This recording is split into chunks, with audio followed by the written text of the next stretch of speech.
Hello, I am author K.M. Rice, but you can just call me Kelly. I don't know why I opened this as if it were an infomercial. It's not. This is a Q&A video. So if you have been curious and wanted to know a little bit more about me, you're in the right place. Before I start, these questions were submitted by my patrons on my Patreon. No big surprise there. Because I wanted to give them a little treat to start off the year. Now we're going into May, so I don't know how well that worked out, but I'm doing my best. So let's get things started. The first question is from Steve. Steve says, I know COVID. Where have I been for the last 2 years? He says, I know COVID is ruining a lot of things, but do you have any big trips planned soon? If not, what is on your wish list for travel? The second part is like pretty much everywhere on Earth. New Zealand would definitely be on my wish list. Yes, I have been there before, but in the past when I was there, I was working, so I didn't have time to actually go around and explore a ton of the country. So I would love to go back to New Zealand and of course see my friends there. But yes, right now in May, I am going on a somewhat impromptu trip to the UK. So I'm going to see a little bit of London. And then my mom and I are going to rent a car and do a little road trip around Scotland, mainly the Scottish Highlands. If you've followed me for a while, you know that my Highland heritage is important to me and it's shaped a bit of who I am. Then after that, we're going to pop over to Ireland to visit my boyfriend and his family.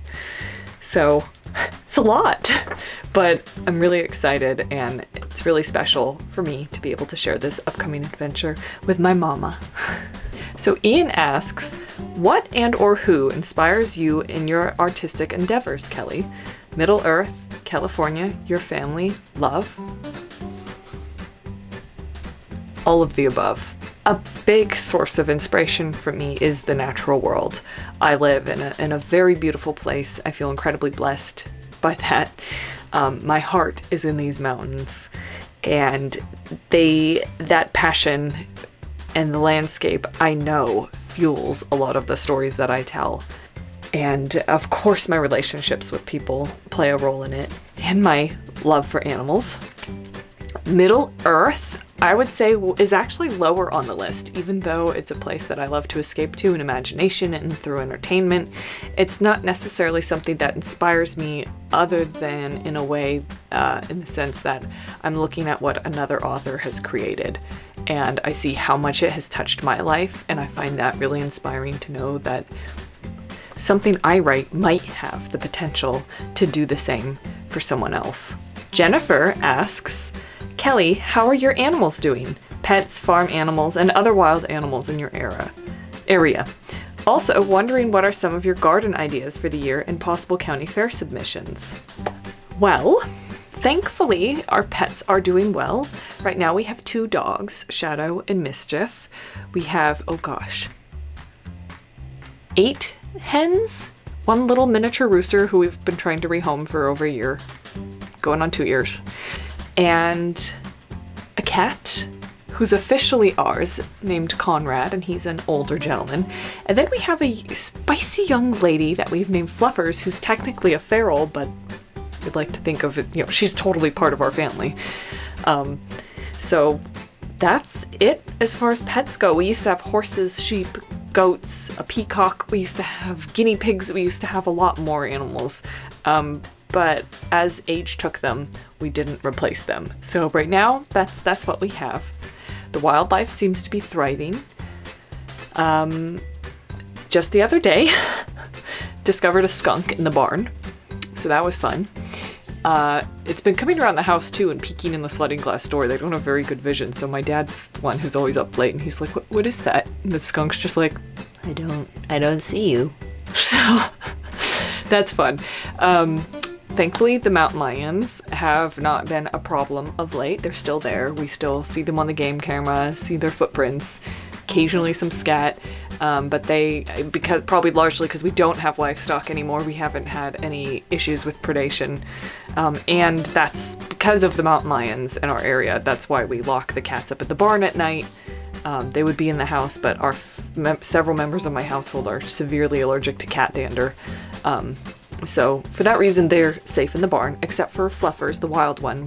She's got several places she hides, and since she kind of grew up feral, she seems to really know how to manage her, her way in the world, and we're always nervous for her, but she's really fast and very clever, so I hope she's street smart enough to avoid being eaten, because as gross as it may sound, mountain lions eat domestic cats a lot, and dogs. So our dogs live indoors. We never had indoor dogs before the mountain lions population grew, so that's a relative change as well. The garden is going well. I'm preparing it for spring. I'll have to post a garden update soon to my Patreon. Right now I'm just finishing getting the beds already patched up from where the gophers have made holes, and I'm focusing a lot on tomatoes this year. I'm trying to work with what naturally grows well in our area rather than fighting against those conditions. So I have plans. I've already got potatoes planted, lots of tomatoes, lots of pumpkins, lots of peppers. Hopefully more beets, because I just love beets, especially red beets. And in terms of the county fair, I'm really on the fence about it. If you don't know, last year I entered my carrot cake in the county fair, because it's like I'm famous for it around here. And it got an honorable mention because they thought it had turned, and that if they kept eating it, that they would get sick. It hadn't turned, it's just I used a cream cheese replacement in the frosting rather than cream cheese, and I guess I should have told them. So when they tasted it and it was tangy but different than they expected, they thought it was rotting. And so I'm on the fence about if I'm going to submit this year or not, because I'm kind of like, that's a nice note to end on, having the judges think that you almost poisoned them. I can't really beat that. But in terms of vegetable submissions, we'll have to see how the garden goes. So Dawn asks, what is your heritage? Are you Irish or Scottish or Scandinavian or Russian or Czechoslovakian or Italian or what? Like many people in the United States of America, I'm a big mix of a lot of different nationalities. One of the heritages that featured most prominently in my upbringing was Scottish, because my grandmother was a McCrae. While she was not born there, it was important in her family to pass on the oral history of the clan and the castle and where our people came from. And so growing up, I felt like I had a direct link and connection to that cultural heritage, which was important to me. On my dad's side, there's a lot of Irish, which was completely disconnected with, because the person who came here from Ireland and started life in America was not a nice guy. So that side of the family kind of wasn't so interested in that connection, and it wasn't until I read Angela's Ashes in high school that I started like laughing and being like, my uncles, like that whole side of my family, I'm like, they're not just a bunch of weirdos, they're Irish. Like a lot of their humor, a lot of the things they say, a lot of the jokes, like it comes from the old country. So that was a nice moment for me. Other than that, my heritage is also, we have people who came from Bavaria, Germany. I think there's some French in there. We thought there was Welsh, but then it turns out my mother's father isn't her father. So that was a big surprise of 2020 when we took a DNA test. We know who her biological father was, and he was full-blooded Italian. So I actually have a fairly large amount of Italian blood in me that I never knew about. And in retrospect, you think someone would have been suspicious, but we actually think all three people involved, my mom, my grandpa, and my bio-grandpa, probably didn't know the way it all went down, but that's a story for another time. But you look at my mom and her three sisters, and she's pretty dark. They're all very fair and, the Scottish influence. So now I understand why I can get a little bit of a tan in the summer, and maybe this, I don't know. I just had to stop filming to swap out the old battery, which for those of you who remember from back in my vlogging days, Someone actually suggested, in fact, it might be the next person whose question I'm about to read. Someone suggested that it was a running gag. The whole, oh no, oh no, wait, it wasn't battery, it was memory space on my camera. So Andreas asks, I think I remember seeing a Lord of the Rings film replica sword, the High Elven Warrior sword, in the background of one of your videos. Do you still have that? And do you, or my sister Alex, have other swords from Lord of the Rings or the Hobbit trilogies? To answer the question about the sword, I actually do not have a Lord of the Rings replica sword, though now that I think about it, that's something that I think would be really fun to have. I do have a replica of William Wallace's sword from the film Braveheart, but I would like to have an elven sword. My sister, however, does have a replica of Sting, so you probably are remembering that. Here's a great one from Arn. Have you ever quit reading a book because it was just so bad? The answer is yes. I've probably already told this story before, but I was assigned to read Snow Crash in my graduate studies. And at the time I had so many books that I was needing to read for different classes that I had to pick my battles, and I chose not to read that one. I started reading it and I couldn't get into it. If you don't know, it's essentially the novel that started the cyberpunk genre. It's written by a very talented man, a futurist, and it wasn't jiving with me, and I remember flipping through to random pages and being like, it's still all like this, and I read the end, and I was like, okay, I'm gonna have to just pass on this one. The other book I did that with, you can tell I feel guilty because I remember these things, is Uncle Tom's Cabin.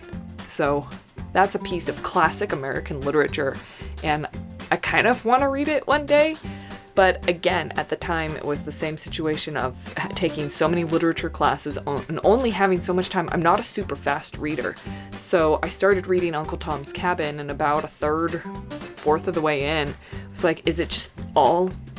Yeah, it is. It's just all horrible. I mean, beautiful, but horrible. So I did the same thing. I kind of read the beginning and I read the end and random passages in the middle. So that one wasn't because it was so bad, but another book. Recently, I bought the audiobook, The Paris Seamstress, because it was marketed as a great historical story about World War II. However, it turned out to be a much more frivolous tale about seamstress, which is fine if that's what you know you're getting into. But I just found it to be very, very predictable, and I actually stopped listening. But the funny story about Snow Crash, to circle back around here, wouldn't you know that the one book, I guess one of the two books, I didn't read in my graduate school, I ended up at a party sitting across the table from the author. And when I realized who he was and what he'd written, I was like, it's good. It's good. I wasn't about to tell him that I didn't read his book. Maybe people do that with me. They're like, oh yeah, that one, oh yeah. I can usually tell though, there have been a few people who I could tell like they just weren't into it or whatever. That's fine, by the way. And they're like, oh yeah, that one. And remind me again who that character was, and things like that, where I'm like, you didn't read it. It's okay. You can tell me. It's not gonna kill me. Linda asks, do you ever envision one of your characters being a literary extension or embodiment of yourself? Yes. The first book I ever wrote, which is not published, because it's part of a series, and, you know, I like to finish a series before I start releasing it. That character is a lot like me if I were really brave and adventurous. So yes. However, the next book I wrote, which was Darkling, I tried to make a concerted effort to make her not like me. And what I think is funny is I took a very childlike approach and I said, well, I'll make her blonde, I'll make her short, I'll make her very curvaceous, and I'll make her just kind of a quieter type of person. And in retrospect, I'm like, I just kind of played with her physical appearance. Ophelia, I attempted to write about, a lot of people read that book, and when they know me and they know my background, they assume she's a version of me. Ironically, I was attempting to write about a type of person who I am not. However, I'm very familiar with. I was trying to write about some of the young women who I went to graduate school with. Not about anyone in particular, but the vibe I got from them. And as I just admitted, I didn't read every single book I was assigned. I don't enjoy writing essays. Some people are surprised by that. I don't enjoy literary criticism. However, I was surrounded by people who really do, and there's nothing wrong with that.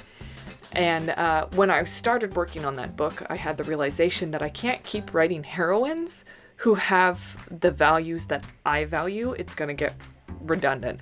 I need to learn to make more complex characters who have aspects that I don't necessarily relate to or admire. So I did that with Ophelia a lot, and I did that with a lot of the different characters in Ophelia. But that was the first time that I really feel like I broke that ground. Linda also says, when you travel to Ireland, do you ever adopt a bit of the Irish accent when you are there? I don't know, but I think the answer is yes.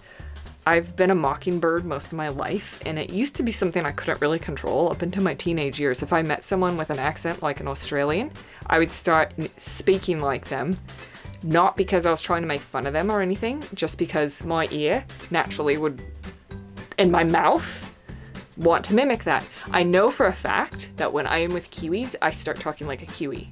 So that was probably more of a Kiwi accent than Australian. I don't do it professionally. I'm not like studying vowel pronunciation and trying to mimic it. It's just something that happens. And when I was living in New Zealand, I found it easier to get by mimicking some of the pronunciation just to avoid questions. If I went to a market and bought something, they'd be like, oh, do you have this? Instead of saying, yeah, I do, or yes, I'd say yes, because that's how it's pronounced there. And then I could pass. And I wouldn't be grilled of, and what are you doing here? And who are you working for? And what are they up to? And all that stuff, which is fine. But sometimes, like, when you are the foreign person, sometimes you're like, oh, I actually just, like, wanted to buy my groceries and go home and eat and go to bed. I didn't want to, like, spend a ton of time doing this. Very much, like, not really a complaint, but I sometimes, more to the point, probably got tired of feeling like I was the odd one out and wanted to blend in just to have some of that comfort. But in Ireland, I have been told by multiple people that I don't really have an accent or don't have a strong American accent. So that leads me to believe I must have a soft Irish accent when I'm there. And definitely the phraseology. Oh yeah, like I pick that up all the time. It's just easier. Like I've got Irish slang kicking around my head and I've got New Zealand slang kicking around my head. If I walked into a place in New Zealand, in Ireland, and asked about the chili bin, they wouldn't know what I was talking about. But in New Zealand, that's an ice box or an ice chest. Yeah, in Ireland, like things like, oh, you left that after you. Like I would totally say that to my boyfriend. Oh, sorry, I saw that you left this after you instead of you left this behind or you didn't bring this. You know, the phraseology I definitely pick up more than necessarily the actual accent. But I did scare him one time when I was running around with a bunch of Kiwis at Comic-Con, some of my friends from New Zealand, and then he called and then he was like, are you drunk? What's wrong with you? And I was like, what's wrong with you? Like, what are you talking about? And it was because I was speaking with like a Kiwi accent. Okay, one more question from Linda. What is your routine for self-care if you feel stressed or tired? What brings peace to your soul? What a beautiful question. I'm not very good at self-care. That's something I'm working on.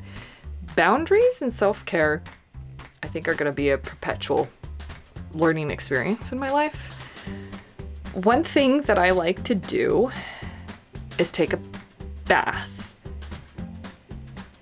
But it's like a joke because everyone talks to women about self-care.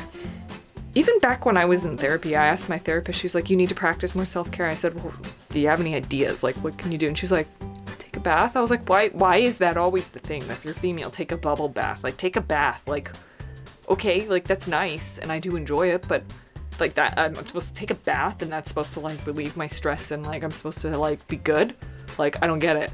So for me, I've recognized self-care includes exercise, especially running and doing some strength training. Very much being out in nature and hiking. To clear my head, to just relax. I love to go for hikes out in the woods. And I have also learned that going back to exercising, I used to listen to podcasts, audiobooks, all kinds of things, and that's fine. And so I just try to gauge my mental state before I go for a run. Like, is this a music day or is this do I have the mental bandwidth right now to process a whole bunch more information coming to me from, because most of the audiobooks I listen to are nonfiction or podcasts. So, because I noticed that for a while I was like, oh, this time that I'm running, it's not a good investment. I should be edifying myself by listening to all these different psychology podcasts and this and that and learning. And I started doing that, and then I started like feeling more stressed after a run than I did before. So I try to use it as a time to relax and unwind and listen to music so then my imagination can percolate. And often when I'm working on a writing project, that's when the scenes really start meshing and coming together for me in my imagination. So I hope that answers your question. I feel like I don't have a long answer because I'm not very good at it. Ian asks, would you consider talking about future cosplay ideas for your Patreon subscribers? For example, I can totally see you playing a muddied, perhaps blood-stained Celtic huntress stalking your play through the wild, carrying naught but a spear or bow. Your faithful dog alongside you. I love that image, and I would have loved to do that photo shoot. I just wouldn't, if I was all filthy, I couldn't be the one touching the camera and everything. But I love getting dirty. I love being nasty. I love being ugly. Like, I love getting into characters. When I do photo shoots, I am largely embodying characters, even if they're characters that just came to me in that moment. I'm not comfortable with it being like, oh, it's me in front of the camera. That's not true. I'm just the conduit or the vessel for these women. I love your idea, Ian. If I could make that happen, I would love to. But I do want to do some fiercer photo shoots. A lot of the ones that I've been doing lately have been like, oh, she's got her flowers and she's dancing about in the woods, and oh, she's a witch. And I like those ones too. But I think I want to do more warrior shoots, and there's some famous historical figures I would love to try to do as portraits. I don't quite know if I have the capacity to pull it off, but I'd love to at least try. One of them is Gemma Boone, or Jenna? Boy, I should know her name. But Daniel Boone's daughter. She was actually a really remarkable person. And I would love to raise more awareness of her and her life by emulating her in a photo. Steve says, thoughts on Lord of the Rings, Rings of Power, thoughts on them moving from New Zealand to England. For those of you who don't know, Amazon is producing a new TV show called The Rings of Power. It is set before the events of The Lord of the Rings, and they had begun production in New Zealand and then transferred the production to the United Kingdom. I have actually stayed away from a lot of information about this show because I want to try to have an open mind. So I haven't followed it super closely. I did see the teaser trailer, and my first impression was excited. I got goosebumps. But then when I went back and watched it again, I wasn't as excited. What I'm waiting for is something to sink my teeth into. I want a hint as to what the storyline is going to be, or at least one of the storylines. I'm always drawn to characters more than epic views or landscapes or spaceships or what have you. I want to be reassured that this is going to be a tale with heart. It's hard to gauge much from a teaser trailer, but I felt like the use of light was, this sounds really weird, but the use of light was very different than in Peter Jackson's films. It was very bright and sunny, and missed a little of the tone of a myth.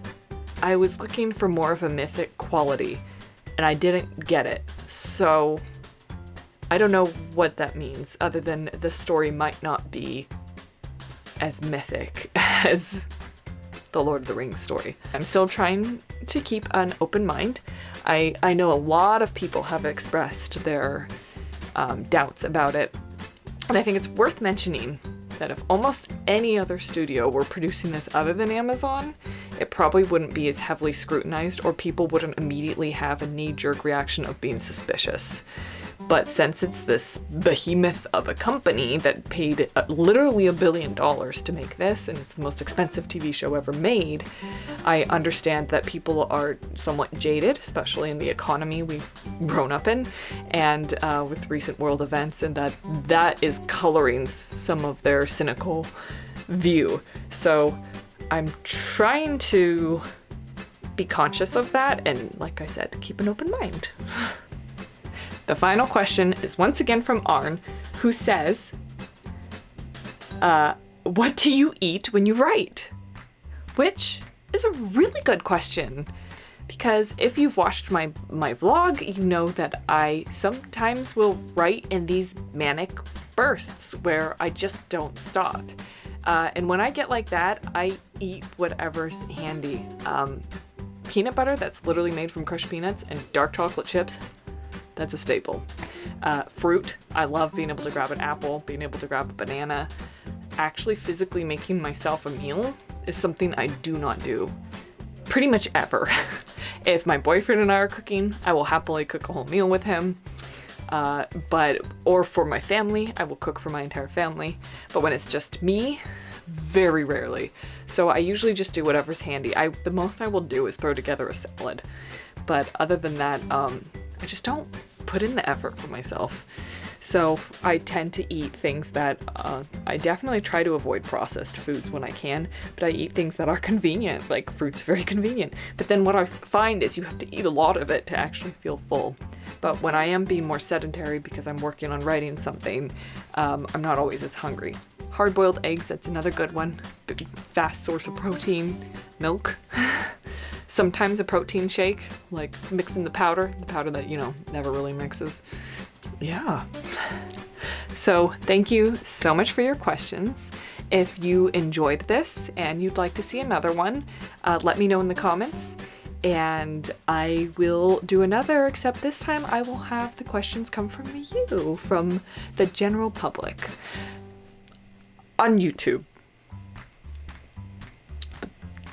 General YouTube public, though probably only the people who follow me, because I don't think random people will see this video. I'm not that popular. But anyway, thank you so much for watching, and I hope you've enjoyed it. And if you haven't yet, please do like, subscribe, hit the bell, all that YouTube jargon.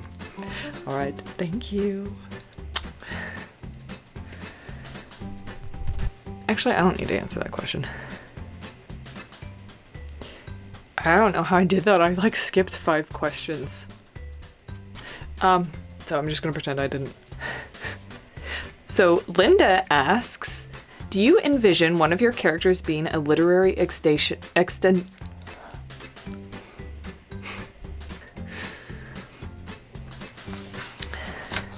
think that truly is the end of the questions.